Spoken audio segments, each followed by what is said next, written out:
Halo, selamat datang. Hari ini kita akan membahas sebuah konsep yang sebetulnya jadi fondasi dari kesehatan masyarakat, yaitu promosi kesehatan. Ini bukan cuma soal gimana caranya biar nggak sakit ya, tapi lebih jauh lagi, gimana kita secara aktif menciptakan sebuah kondisi di mana semua orang bisa sejahtera. Pernah kepikiran nggak, apa sih hubungannya taman kota yang asri sama kebijakan wajib vaksinasi? Kelihatannya beda banget kan? Tapi percaya atau enggak, keduanya punya tujuan akhir yang sama. Nah, jawabannya ada di dalam konsep promosi kesehatan yang akan kita kupas tuntas hari ini. Oke, biar pembahasannya terstruktur, kita akan lewati 4 tahap. Pertama, kita samatan dulu persepsi tentang definisinya. Kedua, kita bedah 3 strategi utamanya. Ketiga, kita lihat gimana teori ini diwujudkan lewat 5 aksi nyata di lapangan. Dan terakhir, kita simpulkan, apa sih artinya semua ini buat kita bersama? Baik, kita mulai dari akarnya dulu ya. Pemahaman kita tentang promosi kesehatan modern itu sebetulnya punya titik awal yang sangat jelas, yaitu sebuah dokumen penting yang lahir dari konferensi internasional di tahun 1986, yang kita kenal sebagai Piagam Ottawa. Nah, ini dia definisi resminya. Coba deh perhatikan 2 kata kuncinya di sini, memampukan dan kontrol. Artinya apa? Promosi kesehatan itu bukan soal menggurui atau mendikte, tapi ini adalah proses memberikan alat, pengetahuan, dan kesempatan biar setiap individu dan komunitas bisa mengambil alih kendali atas kesehatan mereka sendiri. Dan kerangka kerja di Piagam Ottawa ini digambarkan dengan sangat baik lewat diagram ini.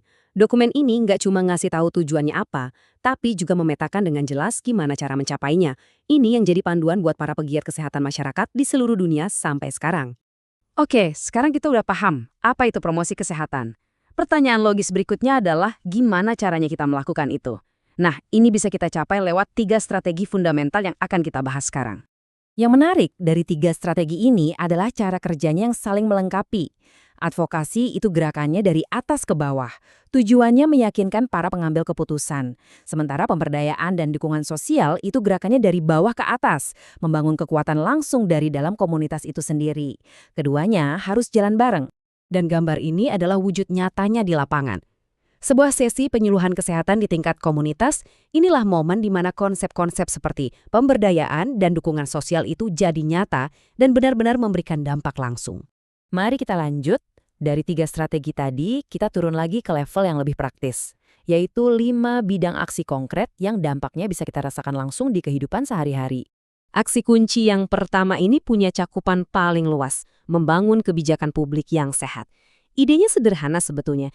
Gimana caranya membuat pilihan yang sehat itu menjadi pilihan yang paling mudah bagi semua orang lewat peraturan yang mendukung? Contoh yang paling kita rasakan baru-baru ini ya, kebijakan seperti PSBB atau Program Vaksinasi Nasional. Itu adalah contoh nyata dari aksi ini. Kebijakan semacam itu dirancang untuk melindungi kesehatan jutaan orang secara bersamaan. Aksi yang kedua adalah soal menciptakan lingkungan yang mendukung, entah itu secara fisik maupun sosial. Pertanyaannya, gimana caranya kita mendesain lingkungan tempat kita hidup supaya secara alami mendorong kita untuk hidup lebih sehat? Sebuah taman kota atau RPTRA itu contoh yang sempurna. Ini bukan cuma soal ruang hijau ya, ini adalah infrastruktur kesehatan. Fasilitas seperti ini menyediakan ruang yang aman, gratis, dan mudah diakses bagi masyarakat untuk bergerak, berolahraga, dan bersosialisasi. Nah, aksi yang ketiga ini fokusnya ke kekuatan yang datang dari dalam, memperkuat aksi komunitas. Jadi ini bukan soal program yang diberikan dari atas ke bawah, tapi tentang inisiatif-inisiatif yang lahir, tumbuh, dan digerakkan oleh masyarakat itu sendiri. Coba lihat, acara seperti Car Free Day. Itu kan contoh yang luar biasa. Gerakan ini berawal dari komunitas, lalu tumbuh jadi fenomena budaya yang mendorong jutaan orang untuk beraktivitas fisik setiap minggunya. Inilah wujud nyata dari kekuatan komunitas. Oke, selanjutnya, aksi yang keempat. Fokusnya kita geser ke level individu, mengembangkan keterampilan personal. Ini adalah tentang membekali setiap orang dengan pengetahuan dan kemampuan untuk bisa mengambil keputusan yang sehat bagi diri mereka sendiri dan keluarga. Contoh yang sangat menarik adalah program sekolah lansia. Ini jadi bukti bahwa belajar tentang kesehatan itu adalah proses seumur hidup. Program semacam ini memberdayakan para lansia kita untuk bisa mengelola kesehatannya secara mandiri dan tetap produktif. Dan aksi yang kelima ini sangat-sangat fundamental. Aksi ini menuntut sebuah pergeseran cara berpikir dari seluruh sistem pelayanan kesehatan kita. Ini adalah perubahan paradigma yang besar.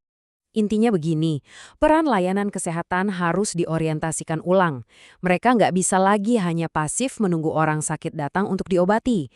Sistem kesehatan harus proaktif, harus keluar dari rumah sakit dan puskesmas untuk fokus pada pencegahan penyakit dan promosi kesehatan di tengah masyarakat. Oke, jadi setelah kita membahas semuanya, apa yang bisa kita tarik sebagai benang merah? Semuanya ini bermuara pada serangkaian komitmen bersama yang harus dipegang oleh semua pihak. Jadi, inilah poin-poin utamanya. Semua aksi yang kita bahas tadi, mulai dari kebijakan, lingkungan, komunitas, sampai individu, itu semuanya saling terkait, seperti mata rantai, tidak bisa jalan sendiri-sendiri. Kemajuan di satu area akan sangat mendukung kemajuan di area lainnya, dan ini semua butuh kerjasama. Sebagai penutup, saya ingin mengajak Anda merenung sejenak.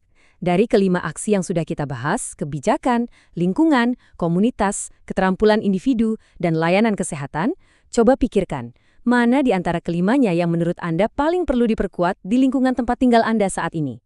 Jawaban Anda bisa jadi adalah titik awal untuk kita mulai bergerak.